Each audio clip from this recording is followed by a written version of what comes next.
गरी हेर धोका पाउँदा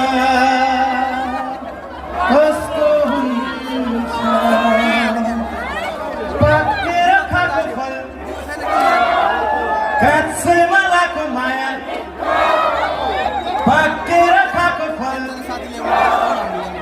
काँचैमा लाएको माया मुटु साट्ने अल्लाहले डाँडा काट्ने अल्लाहले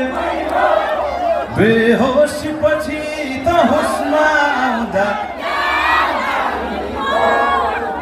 अझै ठुलो स्वरमा चाहिन्छ ल तपाईँ हामी एकदमै टाढा छौँ